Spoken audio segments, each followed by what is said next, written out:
Hello, what's up YouTube? Today we are going to be checking out two things to get hype about the new Path of Exile 3.3 Incursion League that comes out in 15 days, 7 hours, 31 minutes, and 44 seconds. So today the first thing that we're checking out is a new skill reveal, Seismic Trap. Earlier this week we revealed that one of 5 new trap skills we're adding alongside for the Incursion League. Today we're showing off another, Seismic Trap. It's sure to make your foes quake in their boots. Available from level 28. So think Act 3. Seismic Trap is a powerhouse of physical damage with enormous area coverage. Once it triggers, Seismic Trap produces a mechanical stomper which strikes the ground, sending little quake bursts into 5 directions. Each direction is picked to favor enemies near it, but you're unlikely to have any naturally overlap. That's okay though, because the stomper keeps sending these bursts out for the skill's entire duration. The bursts function similarly to Glacial Cascade. They're a series of damaging circles that appear in sequence in a straight line. The final burst in the line is larger than the rest. There are a few ways to scale Seismic Trap's damage. I almost said there's a few whales to scale, but didn't. So first off, you can scale it with damage. Since Seismic Trap deals physical damage, it is compatible with all the various damage conversion types and associated ailments. It is a spell, however, so it cannot inflict bleeding. Secondly is area of effect. With enough AoE, the bursts can overlap, allowing you to hit multiple targets with each stomp of the trap. That could be very, very powerful. And then duration, Seismic Trap has a cooldown, so while it's possible to maintain permanent trap uptime for longer fights, it requires careful management. It's made a lot easier by increasing the skill duration and lowering its cooldown. Cast speed. This is what makes Seismic Trap particularly awesome. As you increase your cast speed, the mechanical stomper's stomp rate increases.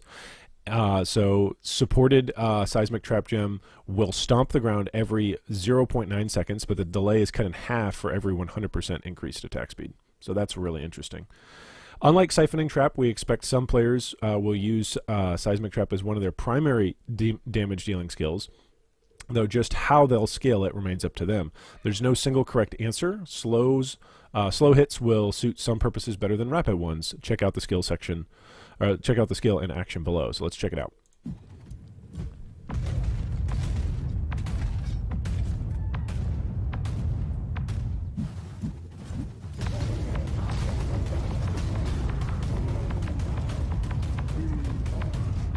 It's interesting that it sends out, you'll notice, it sends out those destructive quakes in a circle immediately around the trap, or around the trap, around the actual device that sends off the seismic circles. You see a couple of circles there. So pretty awesome, Seismic Trap. And then, of course, in case you missed it, ZiggyD posted a walkthrough and guide of a tempo run. So I'm going to post that link as well at the bottom here, so you can always scroll down and simply click to this. It's about an 11-minute video where Ziggy shows you exactly what it looks like to run through the Temple of Atsuatl, minus the boss fight. The boss fight is not included in this particular run through. So the second thing that we wanted to check out today was an announcement that there will be new corruptions that are going to be added in 3.3. So when you Vaal an item, there's going to be different outcomes that are going to be added into the loot table or for the chance table when you Vaal something. So right here is our first one revealed, the Belt of the Deceiver that's been corrupted, and it gets 14% increased skill effect duration, which, as you can imagine, like the first thing that pops ahead is probably people screaming about Vortex, Blade Vortex, and sure enough, on the front page, there's already, hey, Blade Vortex buff, dang, 42% increased skill duration. That's amazing, and yeah, screams in Blade Vortex.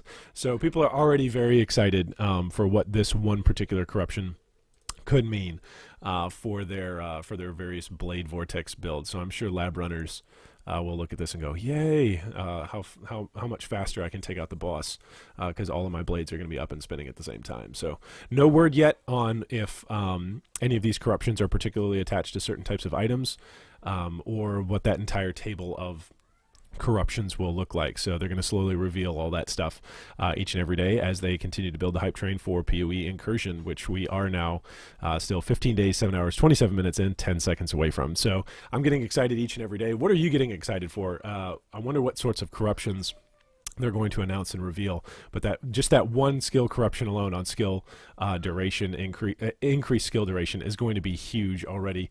Even thinking for supports and for cursors, not just for Blade Vortex folks, but man, for anybody that could use skill increased duration, that's going to be awesome.